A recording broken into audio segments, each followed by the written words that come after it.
بسم اللہ الرحمن الرحیم. Welcome back. اس ویڈیو کے اور اس مینجمنٹ کے سبق کشید کرنے میں تیسرا حصہ مجھے امید ہے تمام ناظرین جو ہے وہ لازمی طور پر اسے سمجھ رہے ہوں گے. کربلا ایک عظیم مارکا اور اسے ہمیں جو سبق کشید کرنے چاہیے صرف حزن و ملال کشید نہیں کرنا. کربلا ایک درسگاہ ہے اور درسگاہ سے مسلسل درس لینا ہے. اگر درسگاہ ہے تو کون سے درس موجود ہیں جو ہمیں اپنی زندگیوں میں اپلائی کر سکتے ہیں. آئیے اگلا سبق ہم دیکھتے ہیں. کربلا میں جو سبق نمبر 10 ہے قیام امام حسین اور اسباق. اب آخری حصے کی طرف دیتے ہیں جس میں جز الف جو ہے یہاں سے ہم سمجھتے ہیں. حج چھوڑ کر کوفے کی طرف سفر شروع کرتے ہوئے امام نے پلان اے کے مرحلے کے تمام تقاضے پورے کرنے شروع کیے. مسلم بن عقیل کو کوفہ بھیجا تاکہ وہ بھی حجت تمام ہو، مزاحمت کی کم اختیار کر سکے. تمام اصحاب کو خطوط لکھے، قیام کے مقاصد میں شرکت کی دعوت دی. امام کا حج چھوڑنا یزیدی فوج کے لیے الارم تھا اور یزید کے نجائز حکومت کو واحد خطرہ رسالت کے پروردہ حسین سے ہی تھا. یہ نہایت اہم ہے. جو ہی امام نے حج چھوڑا تو وہاں پر جو ناکامی ہوئی یزیدیت کو، تو اب انہوں نے اگلی مرحلے کے لیے انہوں نے بھی پلاننگ شروع کر دی.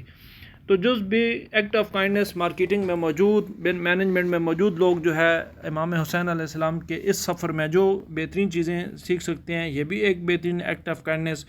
جب حج چھوڑنے کے بعد مکہ سے کوفہ کی طرف عازم تھے امام حسین علیہ السلام، تو یزیدی فوج نے ہر کی کمان میں ایک دستہ روانہ کیا تاکہ انہیں وہیں روکا جائے. تو جو مکہ سے تھوڑی دور امام کے قافلے کا راستہ روکا. عجب مرحلہ تھا جب ہر جو یزیدی فوج کا بھیجا ہوا تھا اس کے ساتھیوں کے پاس پانی ختم ہو گیا، اور جب امام کے پاس پہنچے تو سپاہی اور گھوڑے شدید پیاس کا شکار تھے. امام نے حضرت عباس کو حکم دیا کہ ہر کے سپاہی اور جانوروں کو پانی سے سیراب کیا جائے.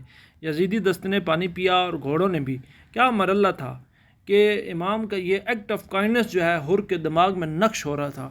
اور کچھ دنوں بعد 7 محرم کو اسی فوج نے امام کا پانی بند کیا، تو ہر کے دماغ میں وہ کائنڈنس موجود تھی. اب دیکھیں وہی جو کائنڈنس ہے جو ہر کے ذہن میں جذبہ نقش ہوا وہ 10 محرم کو صبح ظاہر ہوا تھا.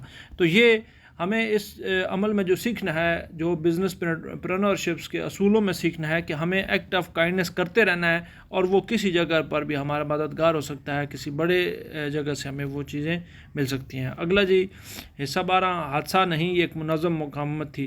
عمومی طور پر کربلا کو حادثہ کہا جاتا ہے جبکہ یہ حادثہ نہیں تھا، یہ ایک منظم مقاومت تھی. منظم مقاومت تھی. یہ حادثہ کربلا حادثہ نہیں، یہ منظم مقاومت تھی. اسے سمجھنا ضروری ہے. کربلا کو کسی طور پر بھی حادثہ نہیں کہا جا سکتا، کیونکہ اگر آپ طے بتائے دیکھیں تو ایک منظم پلاننگ تھی، منظم ایک امام کا حرب تھا، منظم مقاومت تھی. امام 2 محرم کو ایک سخت زمین کے پاس پہنچے تو وہاں قریب قبیلے سے افراد سے پوچھا تو انہوں نے جگہ کا نام کرب بلا بتایا. امام نے پڑاؤ کا حکم دیا. سفین جاتے ہوئے امام علی بھی اس جگہ رکے تھے اور حضرت عباس کو جگہ کی نشاندہی کی تھی. یعنی کہ یہ جو کربلا کا انتخاب تھا یہ بھی جو ہے یہ باقاعدہ طور پر ایک پلاننگ کا حصہ تھا. تو ہمیں جو افراد اس کو حادثہ کہتے ہیں، کربلا حادثہ بالکل بھی نہیں تھی. اگلا سبق 13 عاشور، اور وہ دن کہ جس دن زیر عرش مقدس ترین جسموں نے نظم حق و کلمہ اسلام کی بقا کے لیے لازوال قربانی پیش فرمائی. ادھر انہی ملائکہ نے یہ منظر دیکھا جو خلقت آدم پہ سوال کو نہ تھے. حسین وارث آدم اور یزید وارث شیطان کا کربلا میں عظیم مارکہ بپا تھا جس کے حد جز پہ حسین نے آدمیت کو سرفراز کیا.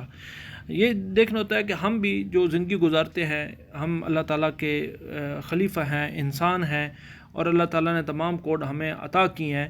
تو ہر روز ہمارے سامنے بھی شیطان ہمیں مختلف اپنے حرب سکھاتا ہے کہ آپ یہ کام کریں، اپنے دفاتر میں اپنے ارد گرد آپ شیطانی حربیں اختیار کریں، سیاسیات کریں، لوگوں کا کیریئر خراب کریں. تو آپ نے ہمیشہ وہیں یہ چیز یاد رکھنی ہے کہ ہم حسین وارث آدم کے پیروکار ہیں، یزید وارث شیطان کا پیروکار تھا. تو ہمیں وارث آدم ٹھہرنا ہے، کسی طور پر بھی ہمیں یزیدیت کا ساتھ نہیں دینا. یہ روزانہ کے امور میں ہمارے سامنے یہ بات رہنی چاہیے. اس کے بعد آگے عاشور شرف انسانیت کا دن ہے. عاشور انسان کی شرف انسانیت کا دن تھا، یہ انسان کی سرفرازی کا دن ہے. یہ شیطان کی اولاد کے خلاف آدم کے وارث اور انسان کی نسل کا خط تھا. امام نے اس دن کی کامیابی کے لیے تمام امور انجام دیے تھے. یہ صرف عاشور جو ہے یہ ایک چھوٹا دن نہیں تھا، امام نے اس کے لیے تمام امور انجام دے چکے تھے. آگے جناب 15 حصہ عاشور وارث آدم کی پہلی فتح۔ آپ کو ایکٹ آف کائنڈنس یاد ہوگا، حر کو پانی پلانے کا۔ عاشور کے دن صبح وارث آدم کی پہلی فتح وہ تھی جب یزیدی فوج کے سالار حر نے فوج یزید کو چھوڑا اور پل بھر میں جہنم سے جنت کا راستہ طے کیا۔ حسین مسلسل انسان کو شرف انسانیت دلا رہے تھے، اس بابت ہر طرف آپ نے آواز بلند کی، لمحہ بلمحہ یزیدی فوج کو خطبے دیے۔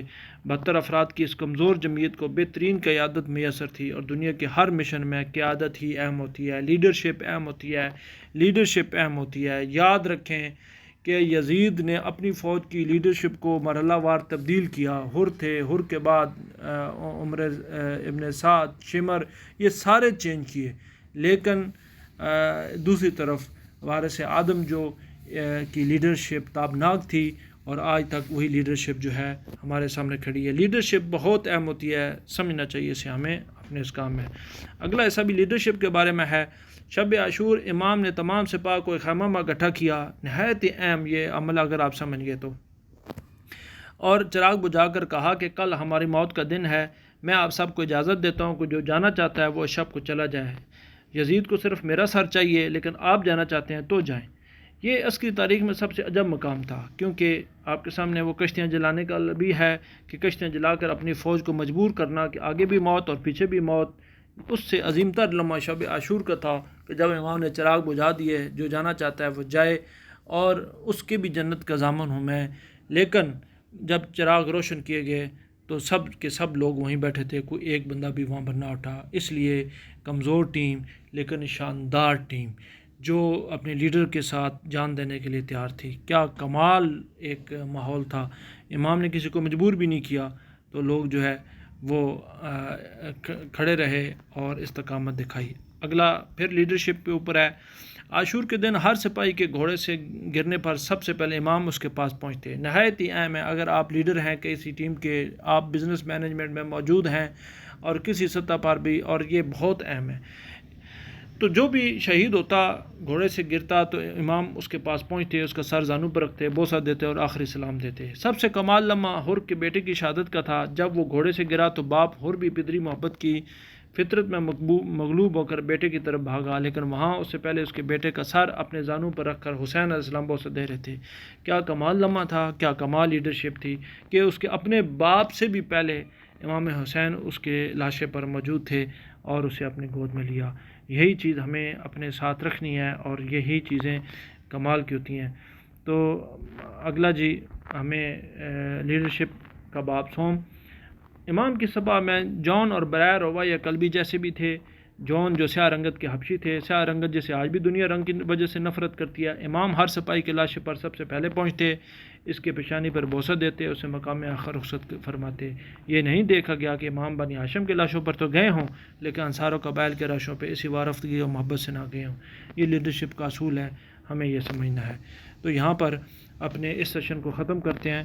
اگلے میں پھر ہم جو ہے نا پھر آخری وہ